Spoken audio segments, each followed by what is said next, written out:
اللي بيحصل في الاهلي. ايه اللي بيحصل دلوقتي في النادي الاهلي؟ الاهلي دلوقتي عنده مشكله كبيره جدا، بيحاول يفكر هيغطي يوسف العامر ازاي. دلوقتي الكلام طلع دلوقتي اللي نازل ترند توفيق محمد بيخلص في بتروجيت. توفيق محمد اللي بقالنا 3 سنين بنتكلم عليه ان هو جاي الاهلي. هو عنده كام سنه دلوقتي؟ انا نسيت، بطلت احسب من سنتين.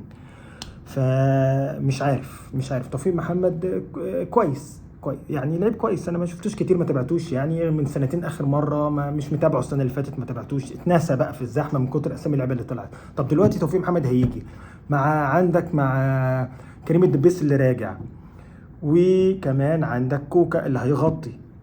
طيب يا ترى هيلعب اساسي بقى ولا احنا هنعمل ايه؟ انا ما اعرفش. انا متاكد بفكركم ان اول ماتش هيلعبه في الباك الشمال هيلعب كوكا. افتكروا الكلمه دي كويس. كوكا اللي هيلعب باك شمال اساسي اول ماتش، على الاقل اول ماتشين 3، عبال ما الراجل بقى الجديد ده ايه يشوف مين توفيق محمد ده اللي فرضوه عليه، اللي انا متاكد انه اتفرض عليه. تمام. لانه ما لحقش اتفرج امتى؟ قالوا له في مصيبه امبارح، الراجل جاله رباط صليبي، الحق هنعمل ايه؟ اتصرفوا هاتوا لي باك شمال. بس يعني معناها هاتوا لي باك شمال، معناها ان هو مش مقتنع لا بكوكا ولا بكريم الدبيس اللي موجود. وطب ما حدش قال له ان في كريم فؤاد موجود عندنا، بس هو عارف اكيد الهيستوري بتاعه بتاع الاصابات. طيب خلاص، توفيق محمد ربنا يكرمه يا رب ويوفقه. نيجي بقى لنقطه الراجل اللي مموت نفسه، محمود صلاح، اللي عايز يجي 18 سنه وي وي وي وي وي والكلام كتير جدا عليه. الراجل مش عارف هيجي عشان هيتقيد في الناشئين بالمبلغ ده. طب انت هتقيده ناشئين وهيلعب ده 18 19 سنه؟ طب ولا بالمبلغ ده ولا هيلعب اساسي؟ ده لازم يطلع اساسي يلعب جنب اخوه. طيب انت بتعد المستقبل، يبقى لازم تحطه دايما في القائمه بتاعتك، وينزل 5 دقائق 10 دقائق زيه زي عمر الساعي وعلي محمود واقطاي، اللي احنا سامعين ان هم عاملين شغل كويس جدا في المعسكر ومركزين. لازم الناس دي تكون جاهزه تدخل على الاقل تلعب ربع ساعه على الاقل يا سيدي لعبهم. انت عندك ناس بتخلص، عندك محمد طاهر مشطب، قرب يعتزل، حسين الشحات ممكن يديك شوط تاني، لعيب كبير جدا ادى للاهلي كتير جدا، بس خلاص يعني سنه الحياه. اشرف بن شرقي انا متاكد ان دي اخر سنه ليه، خلاص بقى زيزو فوق ال 30 وشكرا. فخلاص يعني عندك الطقم اللي قدام ده كله، يعني ده خلاص يعني اخر ممكن سنه ليه. فلازم اللعيبه دي تبدا تدخل، انت جايبها السنه دي مش عشان تمشيهم السنه الجايه وتجيب غيرهم وتجرب وتفضل نقعد نلف في الدايره. لا، اللعيبه دي لازم تدخل وتاخد على الاقل ربع ساعه في نص ساعه. الاهلي عنده فرصه دلوقتي رب ضارات النافعه انه يلعب في الكونفدراليه. ممكن اللعيبه دي يثقلهم في البطوله دي، ياخدوا الخبره الافريقيه، خبره الجماهير، خبره الضغط العصبي، على الاقل في الادوار اللي قدام شويه. لو فرضنا ان الاهلي هيعدي من البط الكيني والبن الكافياري والخ والكلام ده، حلو البن الكافياري ده، اي كلام اتقال. فهنشوف، ربنا يكرم الواد ده مضحي جامد جدا وموت نفسه وقعد يعيط، وبيقول لك في كلام طلع بيقول لك مضحي بمرتب سنه كامله اوريدي من الاهلي. فيعني الراجل مستوي عايز يلعب وخلاص، شرف كبير جدا طبعا ليه انه يلعب مع الاهلي يعني.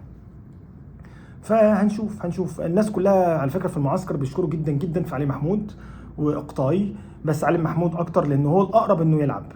مفيش كلام عن عمرو الساعي، معرفش ليه مفيش كلام على محمد عبد الله ولا عمر سيد معوض. الناس دي مفيش كلام طالع عليها يعني، ما مش عارف. بس خدوا بالكم المراسلين اللي هناك اللي بيحضروا ليهم درويشهم وليهم مريديهم، يعني فاهم انت ازاي؟ يعني كل واحد بيحب واحد، هو اللي هيعلي عليه، هو اللي هيتكلم عليه. يعني انا مثلا ممكن اقول لكم ان انا دلوقتي انا في المعسكر هناك واقطاي ده هايل ومكسر الدنيا، وانا قاعد في بيتنا اصلا. يعني انا قاعد في بيتنا عشان كل شويه ادخل الحمام.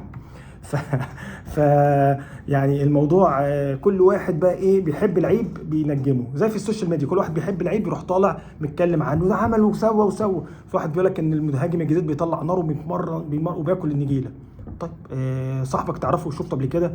بس هي كلام بيتقال، كل واحد واخد ايه صاحبه، كل واحد واخد له كده واحد تحت جناحه يتكلم عليه حلو. في ناس يقول لك كريم الدبيس اوعى وشك هيلعب موسم خرافي. طب يا سيدي، ابن خالته يطلع في الاخر ابن خالته او معاه في نفس البلد جنبه، في البلد اللي جنبه، في الكفر اللي جنبه. هي قصص كده. ومحمود صلاح هتسمع كل شويه واحد يقول لك اللاعب ده مكسر الدنيا في التمرين.